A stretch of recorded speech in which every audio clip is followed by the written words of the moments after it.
तुसीं वेंदे हो ना जदों ईद होंदी है तो जदों कुरबानी की जाती है तो गोश्त तकसीम किया जाता है। खास करके ना पिंडा थावां विच भी ये बड़ा रिवाज चलिया, शहरां विच भी कई जगह तो होंदा है कि बीबी एक परात विच ना कोई 2 किलो गोश्त ले लैंदी है, वो छोटा होवे या वड्डा होवे। एक परात लई 2 किलो गोश्त ले लिया, 4 किलो गोश्त वो दाबड़े विच पा लिया, परात च पा लिया, वो पूरे महल्ले च तकसीम करना। करना की है, एक बोटी या 2 बोटियां। ऐसे तरह ही है ना, असीं वेखने आ पिंडां विच माई लैके आ रही है, कोई बीबी लैके आ रही है, किसी घर च 2 बोटियां, किसी नूं 2 भी हड्डियां आ गई ने, किसी नूं जिलबा ही आ गई ने, बोटी आई कोई नहीं। ऐ की हो रहा जी, कुरबानी का गोश्त तकसीम किया जा रहा है।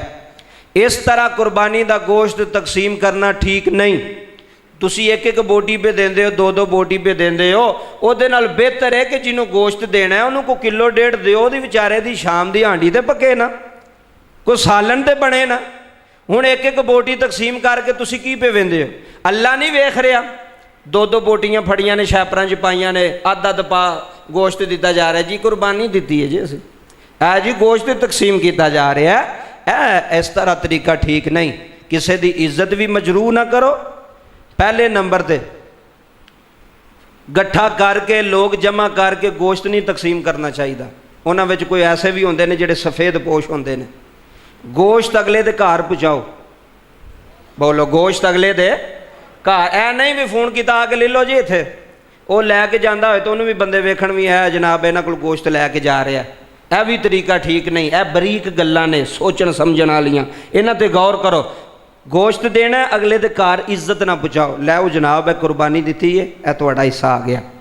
तो यह कोशिश करो कि जिन्होंने गोश्त देना है, जिन्हें उन्हें कुरबानी नहीं दी, उन्होंने को किलो 1.5 कम से कम कह रहा कि तुहाडा जिहड़ा शैपर है, तुहाडी जिहड़ी बरात है, उहदे विच एक घर दा 4 जी रह रहे हैं, 5-6 जी रह रहे हैं, उन्होंने किलो 1.5 गोश्त दिओ कि शाम की उन्होंने हांडी जिहड़ी वो आसानी नाल बन जाए, आसानी नाल सारे जिहड़े अफराद ने घर दे वो खाना खा सकन।